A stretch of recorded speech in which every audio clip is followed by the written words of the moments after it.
In this video, we are going to build this animated gradient border with pure CSS. At first, it may look a bit complex, but the logic behind it is actually pretty simple. So let's break it down and build it step by step. I want to show you how this effect is built. Right now, we only see the final result, but if I separate the effect into different parts, it becomes much easier to understand. First, we have the actual card content. Then, we have one layer behind it that creates the animated border. And finally, we have one more layer behind that, blurred, to create the glow. So even if the final result looks fancy, it is really just a few simple layers working together. Now let's recreate it. I already prepared the HTML for this pricing card. The structure itself is very simple. The only thing that really matters for this effect is this class here, glowing border. Everything else inside the card is just normal content. So all the interesting work will happen in CSS. First, I prepare the card itself. Position relative is here because I want to place extra layers around the card. And background color is also very important, because later the border and the glow will sit behind this element. So the card needs a solid background to hide the center part and only leave the outer glow visible.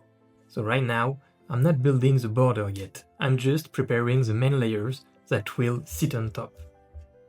Now let's create the border layer with a before pseudo element. First, we set a content property to empty, that makes the pseudo element exist. Then we add a position absolute to place it around the card. Then we add an inset of -4 pixels. This is a shorthand for top, right, bottom, and left. Because the value is negative, the pseudo element extends 4 pixels outside the card on every side, which creates the border area. After that, we add a z-index of -1 to push it behind the card so it does not cover the content. And finally, add a border radius to keep the same rounded shape. So before adding any gradient, this already gives us a full border layer structure. Now let's give that border layer a background. Here, I use a conic-gradient function. This type of gradient goes around the center point, which makes it perfect for this kind of border effect. I just started from an angle of 0. So at this point, we have the border gradient showing, but for now, it's still completely static. So let's animate it. Instead of using a fixed value like 0, I will replace it with a custom property called angle. And for that to animate properly, I first need to register the custom property. This tells the browser that angle is a real angle value. So instead of treating it like plain text, it can animate it smoothly. That is what makes the gradient rotation possible. Now I can create the animation. So I will declare a keyframe named spin, and I want it to go from an angle of 0 to an angle of 360 degrees. And then I apply it to the pseudo element. So animation, spin, 3 seconds, linear, infinite. So over 3 seconds, the angle goes all the way around infinitely. And because that angle controls the conic gradient, the border looks animated. That is the main trick here. We are not rotating the whole card, we are only rotating the gradient.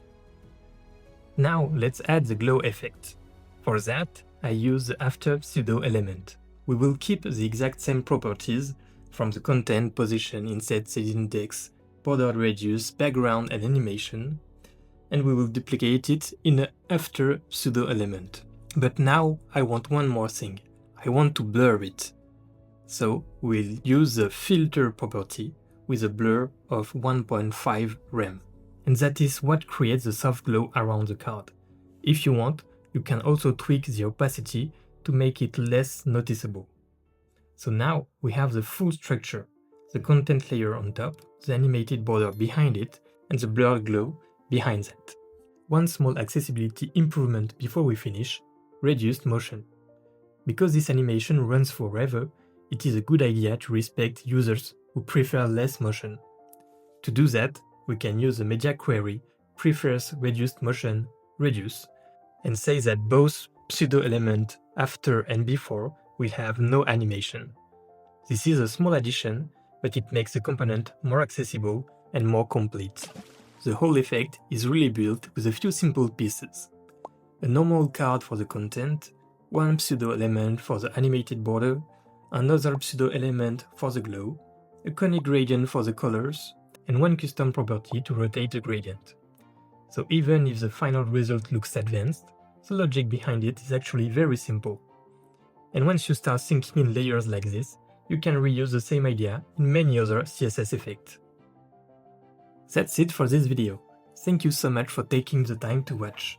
If you have any questions, or if there is something you would like to see in a future video, feel free to leave a comment below. And I will see you in the next one.